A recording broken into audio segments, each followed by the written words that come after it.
네, 안녕하세요 여러분, 현기쌤입니다. 자, 여러분 이번 시간에는 서양 근대사 첫 번째 시간 서양 근대 사상에 대한 개관을 먼저 해보도록 하겠습니다. 이제 여러분이 저와 이제 서양 근세가 끝나고 근대로 넘어오게 되었는데요. 이 서양 근대사 자체가 굉장히 내용이 방대해요. 서양사 중에서는 가장 내용도 방대하고 킬러 문항도 많이 나오는 곳입니다. 그래서 이 개관 역시도 그전처럼 한 번에 끝나지 않고 이 주제별로 그 기출되는 주제별로 좀 끊어서 그때그때마다 새롭게 개관을 하면서 선생님이 아웃라인을 잡아서 여러분들이 방향 감각과 이 시간 감각을 잃지 않도록 해드리겠습니다. 항상 공부하기 전에는 큰 틀에서 개관을 해야 돼요. 숲을 보고 나무를 봐라. 줌아웃, 줌인. 내가 여기서 어떤 내용을 공부하는가. 내가 지금 공부하는 이 부분이 어떠한 내용 요소로 구성이 되어 있고 그 부분에서는 어떤 부분이 포인트고 나는 그 부분을 어떤 관점으로 어떻게 정리해야 하는가. 이런 큰 아웃라인의 감각을 여러분이 절대로 잊으시면 안 된다라는 말씀을 드립니다. 자, 여러분이 저랑 이제 서양 근세사의 4가지 주제를 배웠었어요. 르네상스, 신학노개척, 종교개혁, 절대왕정. 르네상스 같은 경우는 출제 포인트가 뭐였죠? 네, 지중해를 중심으로 한 탐미적이고 예술적인 이탈리아 르네상스와 대서양을 중심으로 한 사회 종교 비판적인 알프스 이북의 르네상스를 비교하는 거였고요. 신학노개척은 과정과 결과. 이 과정은 이제 포르투갈과 에스파니아를 중심으로 국가별, 시기별로 내용을 정리하고, 결과는 대서양, 삼각무역, 은의 흐름, 이런 것들과 아메리카, 유럽의 변화, 이런 것들 공부를 해야 되고요. 그리고 종교개혁은 인물과 전쟁이었죠. 인물하면은 위클리프 우프를 포함해서 루터, 깔뱅, 헨리 8세. 전쟁은 슈말칼덴 전쟁, 아우구스부르크 종교화의, 위그노 전쟁, 낭트 칙령, 네덜란드 독립전쟁, 그리고 30년 전쟁과 베스트팔렌 조약. 절대왕정 같은 경우는 일단 첫 번째로 개념과 구조, 동유럽과 서유럽의 절대왕정 구조를 비교를 해야 되죠. 관료제, 상비군, 왕권 신수설, 중상주의라는 기본 개념을 중심으로요. 그리고 두 번째, 인물, 각 국가별 절대왕정을 이끈 절대 군주들, 영국의 엘리자베스 1세, 프랑스의 루이 14세, 에스파니아 펠리페 2세, 그리고 러시아의 퓨트르 대제 예카테리나 2세, 오스트리아의 마리아 테레지아 요제프 2세, 그리고 프로이센의 프리드리 2세. 그리고 이런 인물들을 중심으로 또 각국사 문제가 오히려 나올 수도 있다 그랬죠. 인물을 물을 수도 있고, 그 절대 군주를 중심으로 그 절대 군주가 속한 국가의 문제를 물을 수도 있고요. 그리고 전쟁, 각국의 이 절대 군주들이 일으킨 전쟁, 그래서 칼레해전, 오스트리아 왕위계승 전쟁, 7년 전쟁 등을 공부했습니다.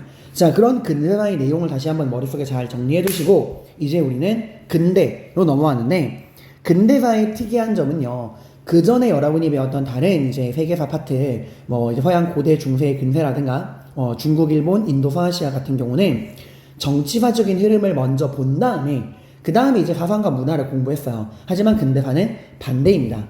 사상을 먼저 공부를 하고 그 다음에 정치사적인 내용을 공부하게 될 거예요. 왜냐면 이 근대 사상의 변화를 알아야 그 이후에 어떠한 정치적인 흐름이 나오는가를 여러분들이 알 수가 있거든요.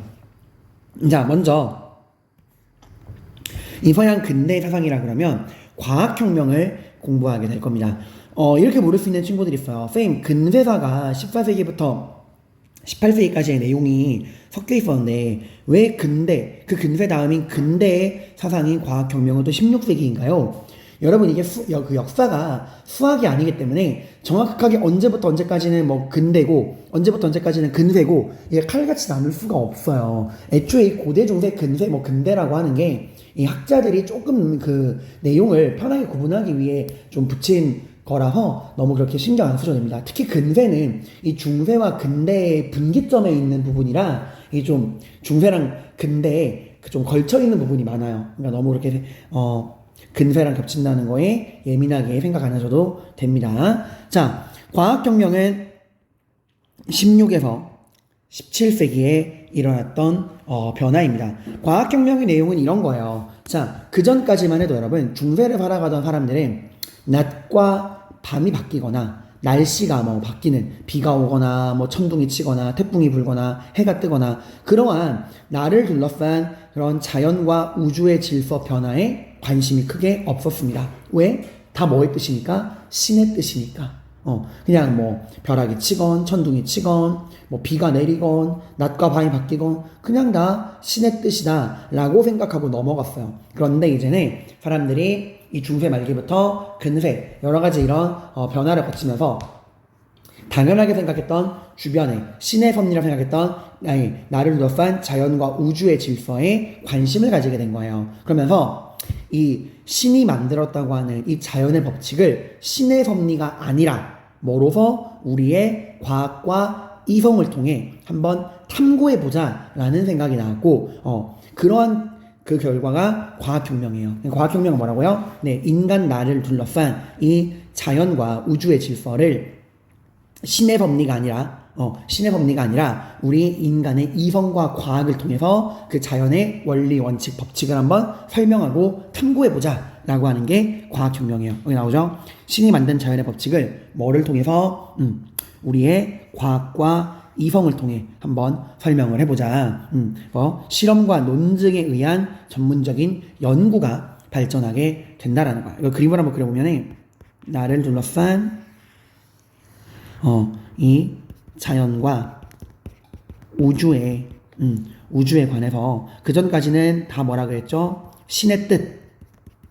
근데 이제는 신의 뜻이라고 생각하지 않고 이 자연과 우주에 무언가 원리와 원칙, 법칙이 있을 것이다. 그러니까 인과관계, 이 자연과 우주를 구성하는 원리, 원칙, 법칙, 인과관계라는 게 있을 것이고 이거를 우리의 과학과 이성을 통해서 여러 가지 실험이나 논증 이런 논리적 방법들을 통해서 과학과 이성을 통해서 이 자연과 우주를 구성하는 원리 원칙을 우리가 탐구할 수 있다라고 하는 거예요. 이게 과학혁명입니다. 그래서 이제 나오는 성과가 지동설과 기계론적 우주관이에요. 지동설은 말 그대로 지구가 돈다라는 겁니다. 그 전까지만 해도 중세 때까지만 해도 이 사람들의 우주관은 뭐였냐? 지구가 우주의 중심이라 생각을 했어요. 그리고 지구가 중심이니까 이 지구를 둘러싼 태양과 우주가 돌고 있다라는 천동설이었습니다. 로마의 프톨레마이오스가 이제 주장한 거였죠. 지구가 우주의 중심이고 우주가 지구를 중심으로 돈다는 천동설. 그 전까지는 로마의 프톨레마이오스가 제기한 이 지구 중심의 천동설이 중세 사람들의 우주관이었어요. 로마부터 중세까지. 특히 이제 가톨릭 교회도 이 하나님이 만든 지구가 우주의 중심이다라고 해야 교회의 권위가 들어서니까 중세에는 교회의 지지를 받아서 지구 중심설이 유행을 하고 있었거든요. 이게 기본이었거든요. 근데 이게 이제 바뀐 거죠. 지구가 중심이 아니라 태양이 우주의 중심이고 우리 지구는 지구와 다른 그런 행성들은 태양을 중심으로 돌고 있다. 지구가 돈다라고 하는 지동설이 나오게 됩니다. 이 과정에서 이제 우리가 4명의 남자들을 공부할 거예요. 코페르니쿠스, 그리고 케플러, 갈릴레이, 그리고 뉴턴. 코페르니쿠스가 지동설을 주장을 했고 그럼 코페르니쿠스가 주장한 지동설을 케플러가 탐험 운동을 통해서 보완을 하고요. 이걸 이제 갈릴레이가 실제적인 망원경 관측을 통해서 입증을 하고요.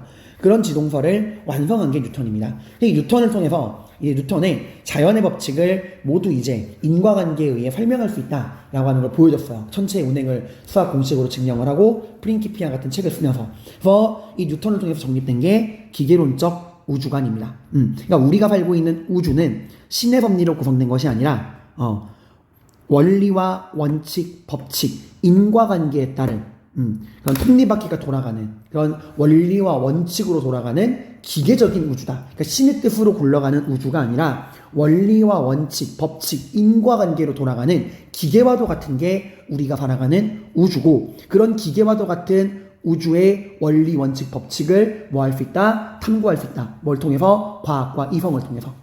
그게 기계론적 우주관이에요. 굉장히 혁명적인 세계관의 변화입니다. 자, 은호윤님이 우리 역사 시간인데 왜 이렇게 과학 이야기를 많이 하느냐? 이러한 16, 17세기의 과학혁명이 어디에 영향을 주느냐? 바로 여기 나오는 17, 18세기 사회계약설 자연법 사상이랑 18세기 계몽사상에 영향을 줘요. 자, 사회계약설은 이런 거예요. 자, 과학혁명을 통해서 뭘 탐구했죠? 네, 우리 인간을 둘러싼 이 자연과 우주를 구성하는 원리, 원칙, 법칙, 그거를 우리가 탐구할 수 있다고 하죠. 다시 한번 자, 과학혁명은 뭐예요? 네, 인간 나를 둘러싼 이 자연과 우주의 질서, 인간 나를 둘러싼 이 자연과 우주를 구성하는 원리, 원칙, 법칙이 있고 그 원리, 원칙, 법칙, 인과관계를 우리 인간 이성으로 탐구할 수 있다고 한 거잖아. 그러니까 사람들이 더 나아가서 어떤 생각을 하냐? 그럼 우리를 둘러싼 자연과 우주의 질서를 탐구할 수 있다면 그 자연과 우주뿐 아니라 우리 인간이 살아가는 이 사회와 국가, 이 사회와 국가 역시도 자연과 마찬가지로 무언가 원리 원칙이 있을 것이고 그러면 그 자연을 탐구했듯이 우주를 탐구했듯이 우리 인간을 둘러싼 사회와 국가를 구성하는 원리 원칙 법칙 인과관계 역시도 우리 인간의 이성으로 탐구할 수 있지 않을까? 라고 하면서 나온 게 사회계약설이에요. 나오죠? 이런 자연의 질서뿐 아니라 우리 인간이 살아가는 사회 여기에도 과학, 이성의 법칙을 적용할 수는 없을까? 그래서 왕과 국가, 사회, 신분 질서 그전까지는 당연하게 생각했던 이런 질서들에 대해서 사람들이 의문점을 가지고 탐구하기 시작한 거예요. 그러면서 나온 개념이 사회계약설이야. 말 그대로 우리 국민들이 계약을 통해 지배자에게 우리의 권력을 맡겼기 때문에 그들이 권력을 누리는 것이다 라고 이야기를 하는 거죠. 여기서 이제 나오는 게 자연법이다라고 하는 거예요. 이런 우리 인간이 살아가는 사회에도 보편타당한 법칙이 있고 그런 법칙을 우리가 이성을 통해 탐구할 수 있다. 이 자연법을 이성법이라고도 이야기합니다. 자, 보세요. 16, 17세기 과학혁명과 17, 18세기 사회계약설을 통해서 사람들의 인식이 점점 넓어지고 있죠. 그전에는 나를 둘러싼 자연과 우주의 질서를 탐구했다면 이제는 내가 살아가는 사회와 국가의 질서, 원리 원칙마저도 탐구하고 있는 거야. 뭘 통해서? 나의 이성, 인간의 이성을 통해서. 이러니까 이 사람들이 자신감이 생기는 거예요. 이성으로 못할 게 뭐냐? 이성으로 무엇이든 할 수 있다 해서 나오는 게 계몽사상이야. Enlightenment. 어둠을 밝힐 수 있다. 우리 인간 사회에 있는 무지, 미신, 각종 부조리한 관습 그 모든 거를 이성을 통해 타파하고 우리 인간은 이성을 통해 무한하게 진보할 수 있다라는 게 계몽사상이에요. 이런 이성에 대한 자신감은 1, 2차 세계대전까지 이어집니다. 1, 2차 세계대전으로 이런 사상이 좀 깨지죠. 인간의 이성이 우리 인간이 무조건 진보만 하느냐? 그건 아니죠. 이런 과학기술의 발전과 인간에게 진보만 주나요? 그리고 인간이 언제나 이성적인 존재인가요? 인간이 정말 이성적인 존재라고 한다면 왜 1, 2차 세계대전 같은 끔찍한 전쟁이 터졌을 것이며 그 1, 2차 세계대전 중에 과학기술의 발전으로 등장한 독가스, 탱크, 기관총, 더 나아가 원자폭탄 이런 게 인류의 발전만을 가져온 건 아니잖아요. 그래서 이런 1차 세계대전을 거치면서 이런 이성에 대한 진보 사상을 좀 깨지게 됩니다. 아무튼 이런 16, 17세기 과학혁명, 17, 18세기 사회계약설 자연법, 그리고 18세기 계몽사상 이러한 사상들을 통해서 이제 근대에는 사람들이 합리적이며 과학적인 사고로라는 이 근대 의식의 성장이 이루어지게 됩니다. 이러한 의식의 성장이 결국 뭐로 이어지느냐? 시민혁명과 산업혁명으로 이어지게 되는 거예요, 여러분들. 그래서 일단 선생님이랑은 이 37번 프린트를 통해서는 근대 사상, 과학혁명, 사회계약, 계몽사상에 대해 공부를 하고요. 그 다음에 이제 서양 근대 두 번째 파트 38번 프린트에서는 이 시민혁명을 이제부터 본격적으로 공부하게 될 거예요. 자, 이런 근틀을 여러분이 머릿속에 넣어두시고 앞으로의 내용을 공부하도록 할 거고 이번에 서양 근대에서는 2년 연속 영국혁명이 나왔습니다. 22년에도 영국혁명이 나왔고 23년 수능에도 영국혁명이 나왔어요. 이번에는 찰스 1세를 중심으로 청교도 혁명이 나왔습니다. 아마 이게 영국혁명 자체가 15개정 교육과정 때부터 추가된 내용이라 예를 출제위원들이 밀어주고 있는 것 같은데 나머지 주제들도 여러분 나온 지 꽤 됐고 굉장히 나올 만한 주제들이니까 잘 정리해 두시기를 바랍니다. 네, 그럼 다음 시간부터 본격적으로 서양 근대 사상에 대해서 공부를 해보도록 할게요.